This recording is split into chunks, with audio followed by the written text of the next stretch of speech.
not going to interrupt this record. Yes, we are.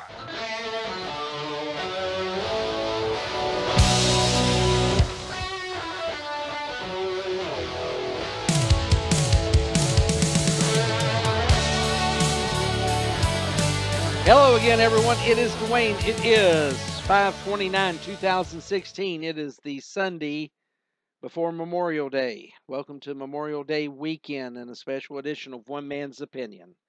Okay, we got a lot to talk about, so let's get started. Donald Trump officially clinched the GOP nomination this past week. Last Tuesday's Washington primary, he took 40 of the 44 delegates. He now has 1,238. That's plus one what he needed to become the official nominee for the GOP. Now, speaking of Donald Trump, he was in Louisville last week for the NRA confab they had here. There were over 80,000 armed people in Louisville, Kentucky. It was one of the safest places in the world to be, let me tell you. My wife went to a Toby Keith concert, and it was well armed, folks. Not one incident of trouble anywhere, and she and my stepdaughter felt very, very safe amongst those people. Yeah, amazingly, the whole time, there wasn't one accidental shooting in Louisville. Imagine that. Now, that couldn't happen in Chicago, trust me. All right, speaking of criminals, oh, that's a hell of a segue.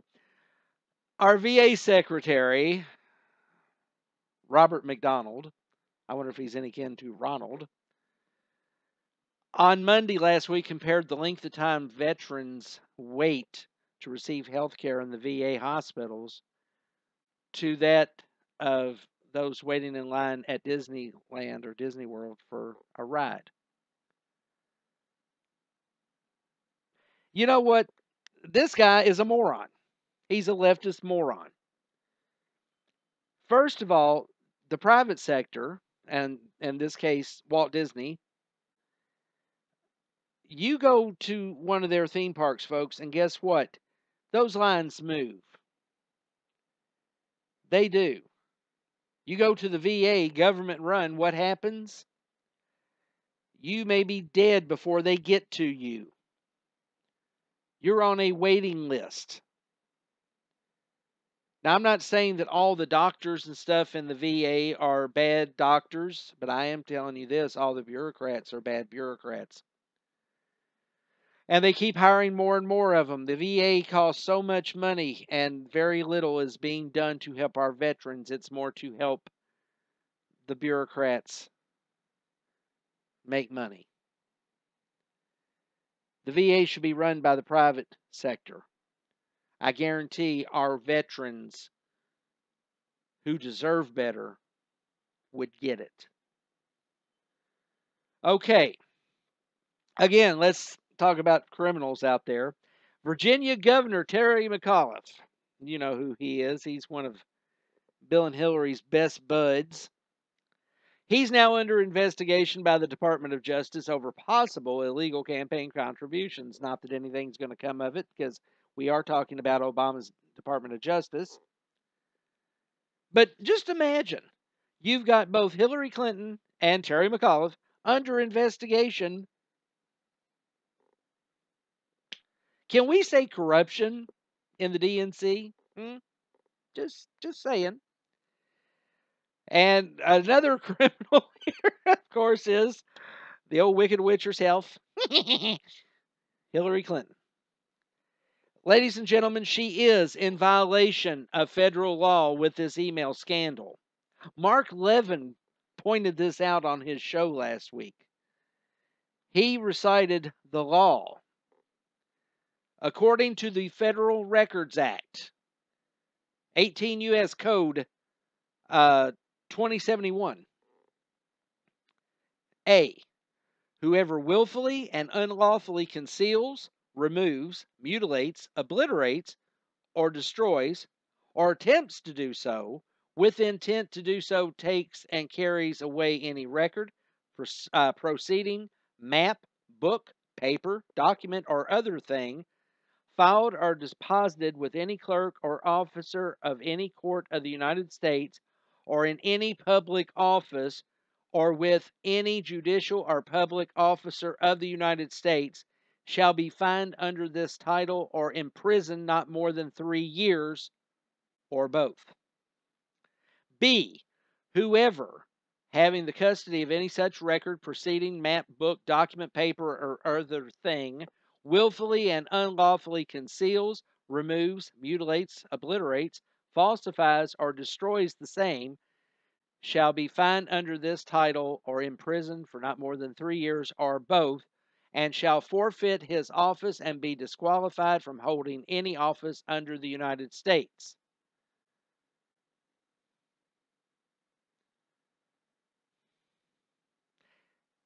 She's guilty, folks.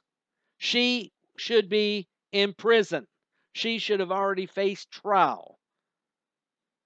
Was it General Petraeus that they hustled through, took away his pension and everything over something that was less than what Hillary Clinton has done? And she is the presumptive nominee for the DNC.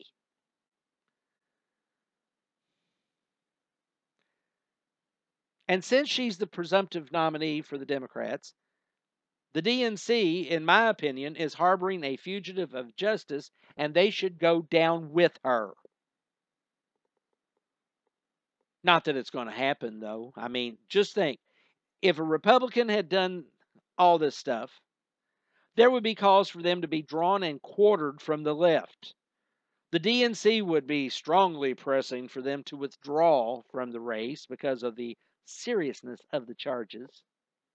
And the media would be running every spare moment of the day on how corrupt the Republican Party is. But since we're talking about the Democrats, so far it's pretty much crickets from the mainstream media. You want to talk about hypocrisy, the mainstream media is the propaganda arm of the DNC. Hillary Clinton is probably going to walk. I hope and pray that I'm wrong there. I'd like to see the whole Clinton crime family go down in flames and everything they've got taken from them because they've taken it from a lot of people. Speaking of the Clintons, real quick, Bill Cosby is going to be facing trial over one of the supposed sexual, and I say supposed, it's all alleged, he's innocent until proven guilty. But he is going to trial over one of these women who says that he gave them a roofie and had sex with them without their consent. What about Bill Clinton? All the women he's raped and all the women he's abused and all the women he's had sex with. What about the Lolita Express? When is the DNC, when is the media going to go after him? Again, the media is not going to go after their darling. They'll just change the news and show some fuzzy kitty videos or something.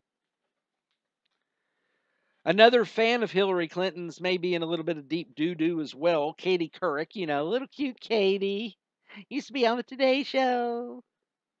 Well, she's been caught red-handed, deliberately editing video for a documentary, an anti-gun documentary at that, to make gun right defenders look stupid. Do you know what B-roll is, folks? All right. If you don't know, when a reporter goes out and they're doing an interview, they will take pictures of the surrounding area, if there's any crowds around. They try to get the feel of things before they, edit everything together for their report. All that stuff is called B-roll. And what they did, they edited 9 seconds of B-roll to coincide with a question about whether there should be no laws concerning buying guns, if felons and terrorists could buy guns. And for 9 seconds, that showed people just staring, not answering questions. But they recorded the proceedings as well.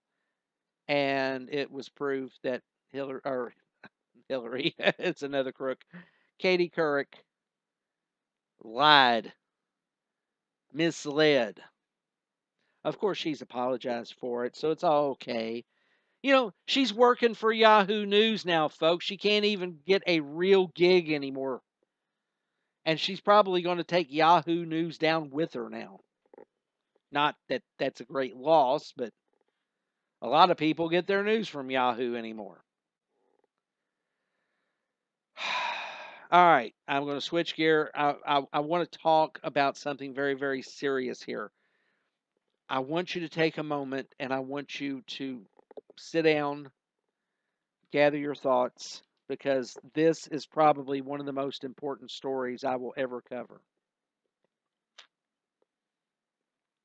I had to take a drink because I want to have a moist mouth when I talk about this story. Back in 2011, a man went in for a hernia operation in Oregon. And this surgical place kind of messed it up. The man wound up losing one testicle. And the other one, well, his scrotum swelled to 80 pounds and was like 48 inches in diameter. That's painful just talking about it, okay? He was a patient of this place from 2011 to 2014. During that 3 years, they did not treat this man for his swollen scrotum.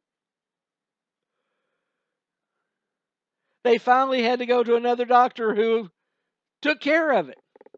So, this man and his wife, basically, he can no longer have sex. So he's suing for $1 million in non-medical damage and $77,760 for lost wages.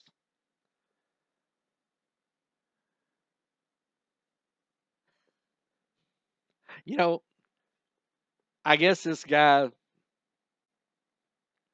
probably a little crazy by now. He's 160 pound with an 80-pound scrotum. He was half nuts,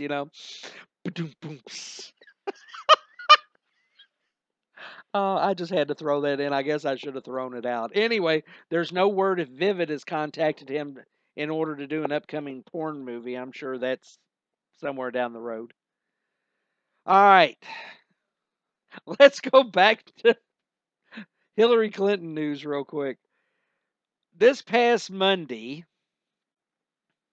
Fox News, who had invited Hillary and Bernie to debate for one last time before the California primaries. Well, Bernie was up for it, but Hillary's people said no can do. They were going to concentrate all their efforts on winning California. What's she afraid of? That she's going to lose? She's not going to lose. The DNC, the fix is in, folks. She's going to get it regardless. Bernie Sanders could win everything else from this point on, and she would probably get half the delegates. Now, I'm just wondering if she'll actually debate Donald Trump at this point.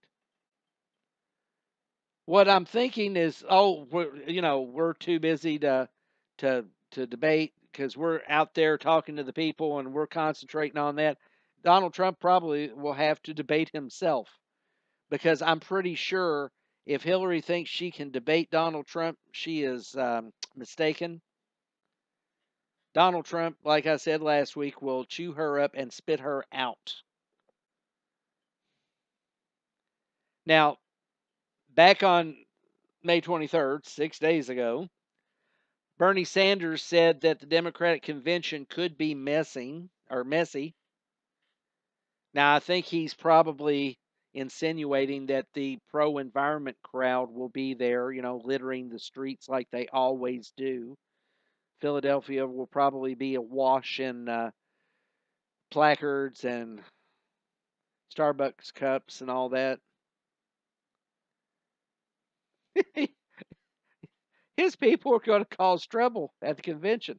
It's going to be 1968 all over again, folks. It is. It's going to be a mess. I wonder how many people are going to be locked up or worse. All right, let's move right along here. Have you ever heard of the company called Foxconn?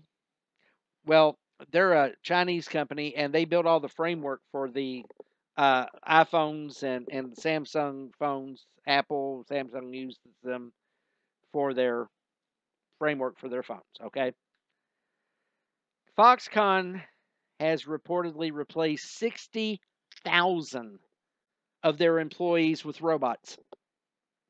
And that's just in one factory, folks. They've got several, apparently. It's bad news for those people who lost their job, obviously, but it's also bad news for people like me who's fearing a robot revolution. You know, the Terminator and all that. Skynet is about to go online, folks, I swear. According to the South China Morning Post, a factory in China's Kunshan region has reduced its employee strength from 110,000 to around 50,000 thanks to these robots. And more companies are likely to follow suit.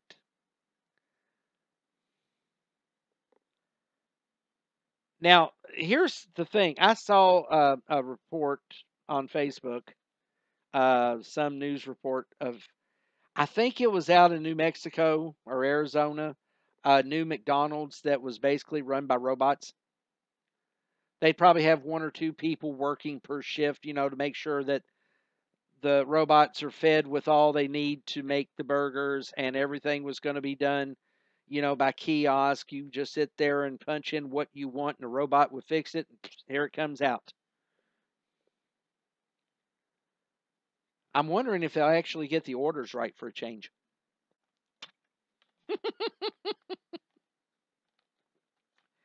Every time I've been to a McDonald's, they usually wind up screwing the order up.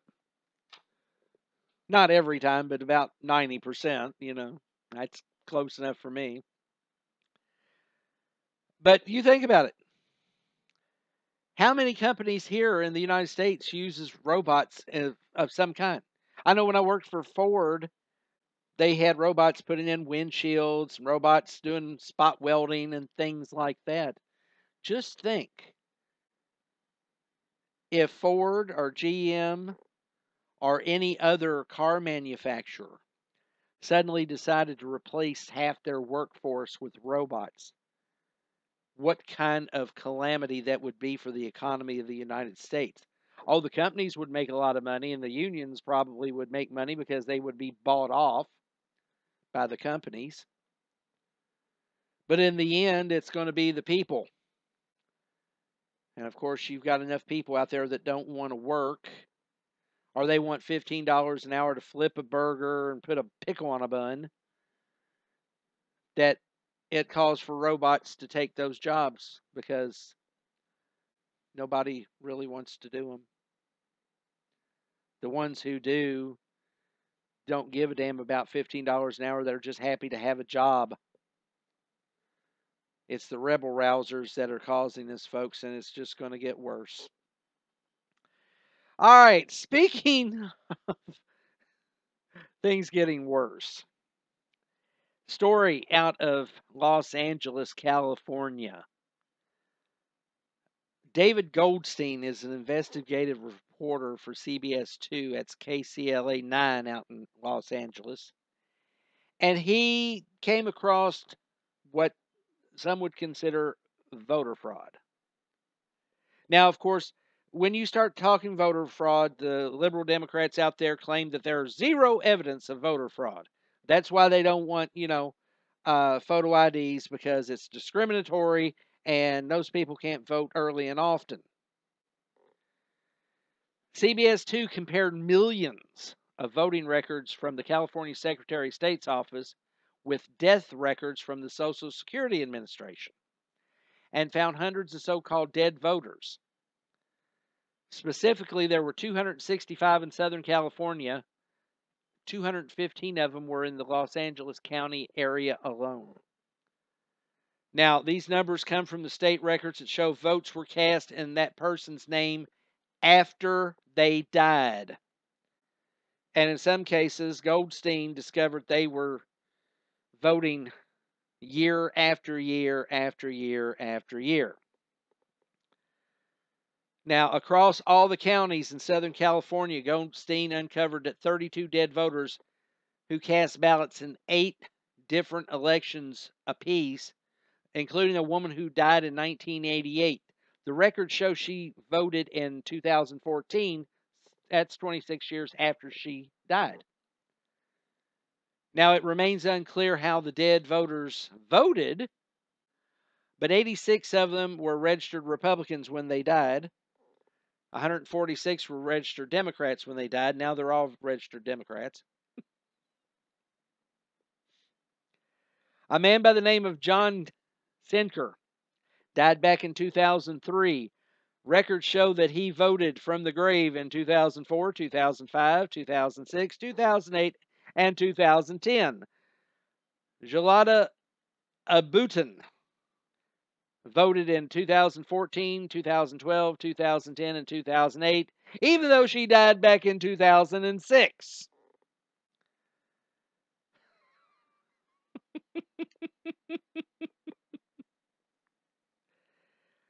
You know, this is sad.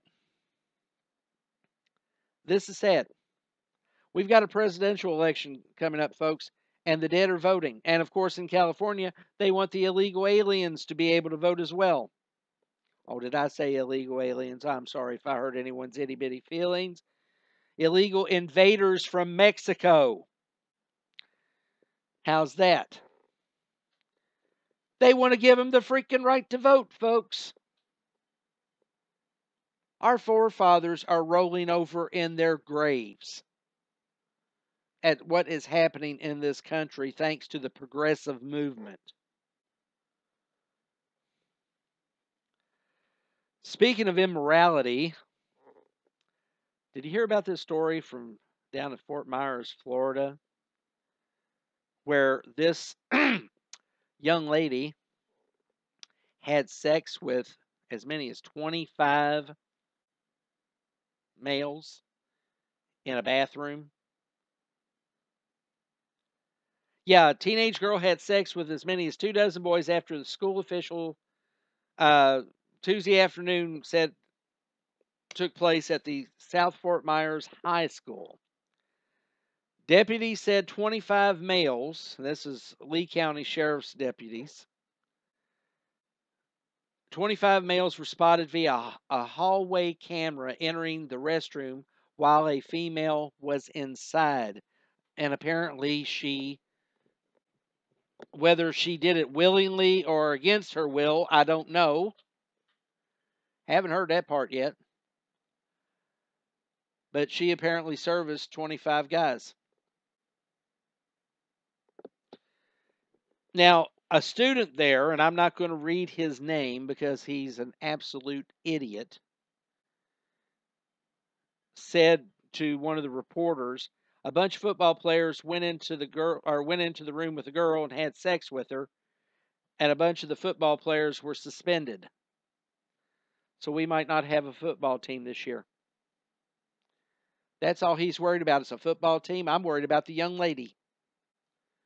I'm worried about the boys, actually. If the young lady enticed them to come in and give them pleasure, they're victims in a way. Not much, but, they took advantage of a situation, if you ask me. But what if that girl did not give her permission and they raped her? The seriousness of the charges alone should make it where those boys not only are suspended, but expelled and face criminal charges if it's proved that she was raped. They all ought to be in jail and on sex predator list for the rest of their lives, if that is the case.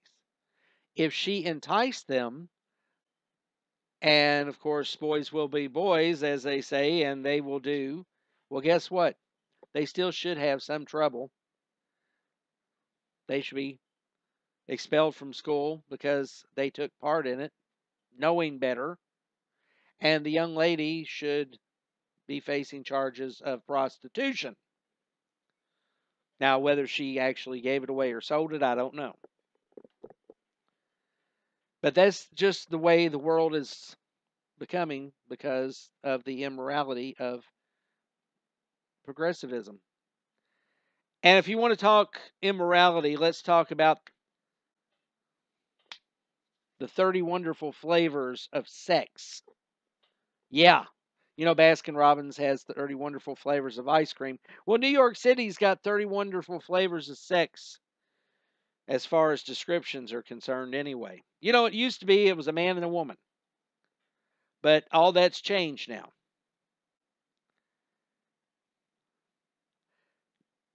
And if you use the wrong pronoun when referring to an employee in New York City, you could be facing a six-figure fine, especially if it's a repeated use of it, because that's suddenly malice.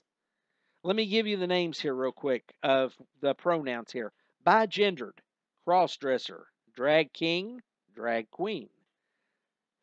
Femme queen, female to male, FTM, that's female to male abbreviated.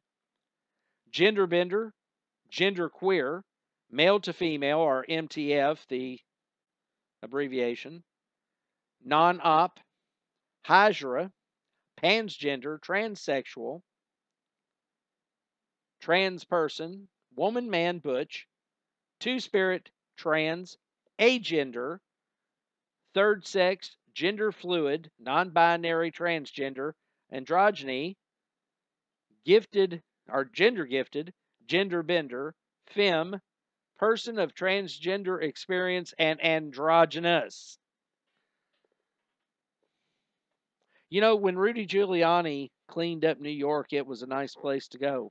Now, with the progressives in charge, New York City is once again the cesspool of the United States, folks, and that kind of shit proves it. And on this Memorial Day, it just goes to show that our soldiers probably have died in vain. We have sacrificed not only for this country, but this world many times. Back in the Revolutionary War, we lost approximately 25,000 people. World War II, it was 250,000 or better. Vietnam was 50, 60,000 or so. I don't know. Maybe it was less than that. Maybe it was more. I don't know. But these people fought and died. They sacrificed all for this country. And for the progressives in this country to be doing what they're doing in not only the schools, but in businesses, government, these people truly have died in vain. They have. Our forefathers, if they were alive today, they would be taking up not muskets, but AK-47s, and they would be bashing some bozos, let me tell you. Folks, we need to take our country back before it's too late, because right now, this country is turning into a modern-day Sodom and Gomorrah. The world is going to hell. America should not tag along. All right. May you have an enjoyable Memorial Day, and say a prayer for our soldiers, both alive and dead, for their service, their sacrifices for this country. And we will see you again next Sunday. Until then, God bless America.